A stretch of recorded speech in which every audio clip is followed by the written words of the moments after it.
So this time we have new information and I've got a lot to break down. So subscribe and hit the notification button because I do Boruto videos on a weekly basis. So first thing first is that the next arc has been confirmed, and it is not a filler arc like they usually do, but it is actually an arc that follows up in the manga. It is actually the arc that follows after the Mujina Bandits arc, which has to do with a new organization that basically kind of replaced Akatsuki and are the main threat currently in the manga. So that has been confirmed, and as I'm talking, you will actually see pictures of some of these people that are going to be present in this new arc that is coming up in the background.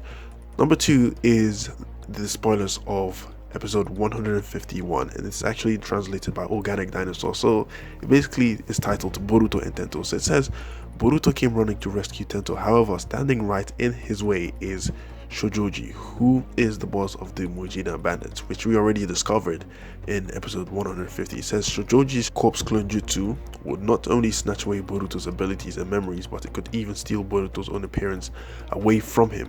Boruto has to evade that jutsu while battling against Shojoji in order to protect Tento. Shojoji is both a formidable and unyielding foe. He forces them into a close-fought battle. Moreover, a strange phenomenon arises to the seal that is in Boruto's palm, and in the midst of the battle, it renders Boruto unable to move at all. At the moment, Shojoji abruptly inadvertently blurts out something odd in response to it. So, for those people that do not know, Boruto's seal is going to activate, right? And it is basically going to do what the spoilers say. I mean, you kind of came here for spoilers, so you should be able to understand if I say that it's basically going to render him absolutely, useless. And that's maybe a problem. But then Shojoji actually gives us a little, clue as to where the seal comes from. That is episode 151 spoilers. So number three is that they will not only adapt to the arc, but I feel like, or I know that they are going to be adding, padding here and there, these filler episodes to make sure that the arc is not 100% rushed. Because if you look at the Mujina Bandit arc, right, the ending of the arc, this bit of the arc, that is episode 151, right, and episode 150 was what was present in the manga, right? The whole thing about them going to the blood prison was kind of added padding from the anime. So that is basically how they're going to be doing it. That's how they're going to be extending the anime, right? So episode 152 spoilers has actually to do with Sarada, right? So it says that Sarada is going to participate in the medical ninjutsu workshop. The speaker will be Sakura, Sarada's mother.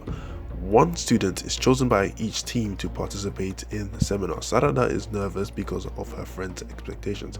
See, the thing about Sarada is this: because she is Sakura's daughter and basically has chakra control, similarly to her level, doesn't necessarily mean that, she is a carbon copy of Sakura. I kind of like why they did that, because they don't want these kids to be carbon copies of, their parents, or else what would the point be? It would just be Naruto 2.0.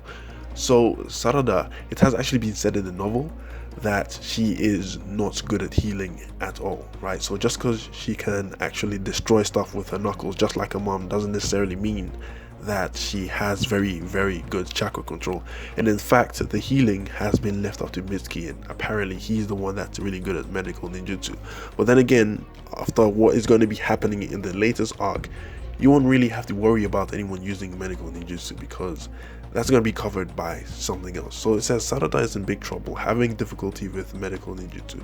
Sarada ended up participating in the medical ninjutsu lecture. Everyone thinks that she has facilities in medical ninjutsu for being Sakura's daughter, but in fact she has difficulty and hides it from her friends.